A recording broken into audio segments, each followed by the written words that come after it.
Fique agora com o resumo da novela A Terra Prometida, capítulo de hoje. Samara conversa com Tobias e diz que sabe de um jeito para que o irmão se vingue de Zaqueu sem levantar suspeitas contra ele, mas para isso ele não pode mais demonstrar seu ódio pelo arqueiro, pois a partir de agora todos ficarão com o pé atrás com ele, e o incentiva a demonstrar a todos no acampamento estar imensamente arrependido. Em seguida, a vilã fala que ele precisa fingir que o castigo deu certo, e que ele se regenerou, porém, Tobias diz que isso ele não pode fazer, pois cada dia que passa seu ódio só aumenta pelo rapaz. Samara insiste, e explica a Tobias as vantagens dele se passar por uma pessoa melhor, e fala que no fim todo o seu esforço valerá a pena. Tobias entende o plano da irmã, e diz que assim que ele conseguir ter a confiança novamente de todos, dará um grande golpe certeiro em seu rival. Enquanto isso, sem ter para onde ir, Orias chega até os portões da cidade de Ai, e diz que está à procura de trabalho. Os soldados não permitem sua entrada no primeiro momento, porém, ele diz que é sapateiro e que é um cananeu que não oferece perigo a ninguém. O soldado pergunta de onde ele veio, e Orias diz que veio de Jericó. O soldado fica desconfiado e diz que a cidade não existe mais. Orias então fala que ele foi uma das poucas pessoas que sobreviveram, e acaba convencendo o soldado a permitir sua entrada na cidade. Aruna vai até a tenda de Darda, e pergunta como está Yana. A jovem conta que já tinha conhecido ela, e fala que ela também é hebreia, mas que fugiu do acampamento há muitos anos e que passou a viver como uma nômade. Darda diz ter a impressão que já a viu antes, mas que não consegue se recordar bem quem ela é. Em seguida, Aruna se oferece a ajudar Darda com os feridos. No reino de Ai, Orias procura emprego mas não consegue nada. Com fome, ele tenta roubar uma maçã, mas é perseguido pelo dono da barraca. Na fuga, ele recebe ajuda de Kalu, o garoto o reconhece e o leva para a casa de Tileia. No palácio, Yusuf reclama com Camir por ele não ter lhe falado nada sobre o castigo que ele daria a Melina, já que agora ela é sua esposa, e fala também que soube que ele esteve com o prisioneiro e resolveu o torturar sem lhe consultar. Camir diz não ver problema algum nisso, porém, Yusuf se sente ofendido, e diz que deve o lembrar que ele é o general-chefe de Ai, e responsável pelos prisioneiros e seus castigos.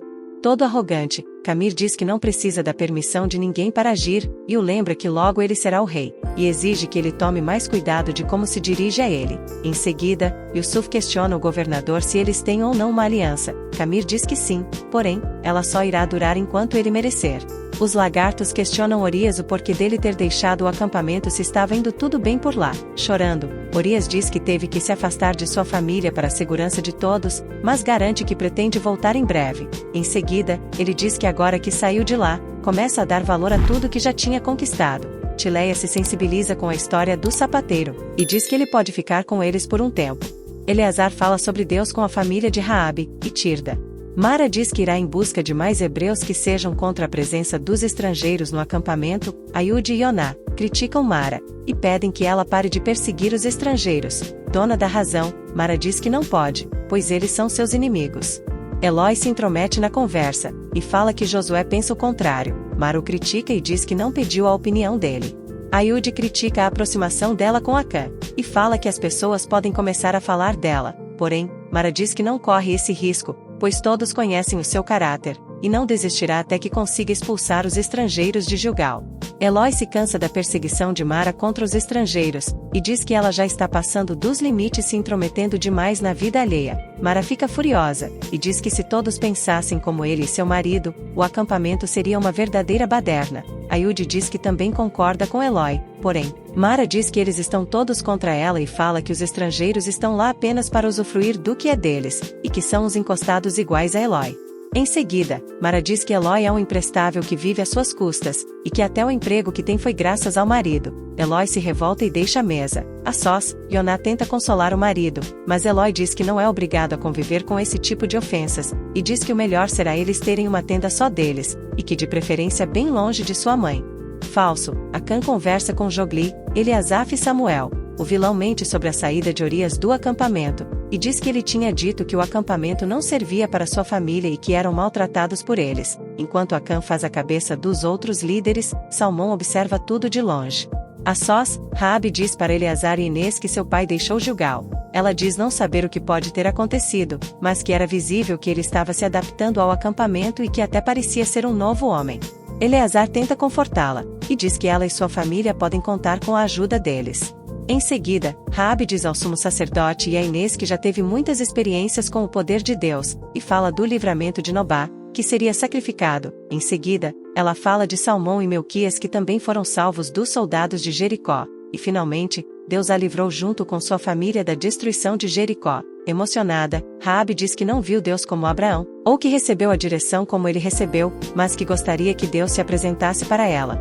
E pergunta se Deus poderia mudar o seu nome também. Eleazar explica a Raabe, e diz que quando falam que Deus muda o nome de alguém significa que ele muda a essência da pessoa. Emocionada, Raabe diz que é disso que ela precisa, uma nova identidade, uma nova Raabe. Desacordada, Ana começa a chamar por Aruna, e Darda observa. Ao sair da tenda de Eleazar, Raabe se encontra com Salmão, ele diz que já sabe o que aconteceu com Orias, e pergunta se é verdade. Enquanto eles caminham, Jéssica observa morrendo de ciúmes eles juntos.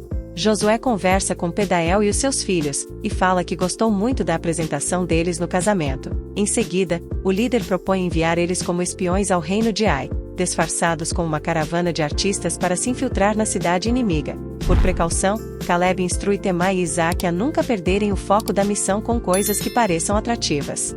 Em lágrimas, Raabe desabafa com Salmão, e é amparada por ele em seus braços. Jéssica observa tudo com ódio. Tomada pela raiva, Jéssica se recorda das palavras de Melquias sobre a possibilidade de corromper a ex-prostituta novamente, e jura que ela irá pagar por tudo. Josué explica como pretende enviar Pedael e os filhos para o reino de Ai, e fala que será disfarçados de saltimbancos. Eles riem e diz que não tem disfarce melhor que esse. Porém, Pedael diz a Josué que é preciso ter mulheres na caravana ou não dará certo. Caleb diz que não sabe se eles encontrarão mulheres que estejam dispostas a correr esse risco, e que tivessem algum talento. Pedael diz que eles já sabem quem irão convidar. Em seguida, eles convidam Adélia e Nesiá para a missão, elas aceitam. Porém, Mibar diz que só deixará suas filhas seguirem se ele também for. Milá vê Raabe chorando e pergunta se tem algo a ver com Salmão. Raabe confessa à mãe que se apaixonou por ele, mas que não se sente digna de estar ao seu lado. Milá conversa com Raabe, e aconselha a filha a ter fé em Deus. Raabe diz que admira a fé que Milá tem no Deus dos Hebreus, e fala que irá pedir a Deus que lhe mostre se Salmão é para ela, e se for, ele que irá até ela. Enquanto isso todo apaixonado, Salmão se recorda de momentos ao lado de Raabe, e fica inquieto sem saber o que fazer com seus sentimentos. Melina tenta dar água para Iru, mas eles são vistos por um soldado que o proíbe de beber água. O oficial ameaça bater em Melina caso ela lhe desobedeça. Sem que eles o vejam, Melina tira o lenço da cabeça, o molha e joga para Iru. O rapaz pega, mas são vistos pelo oficial que ordena que capturem ela. Noemi pensa em seu filho, e pede que Deus o proteja. Nessa hora, Iru tenta defender Melina, e começa a lutar com os soldados. O guerreiro hebreu luta bravamente, porém, Melina é detida pelos oficiais, mas pede que ele fuja. E esse foi o resumo de hoje. Se gostou do resumo, peço que deixe seu gostei e um comentário.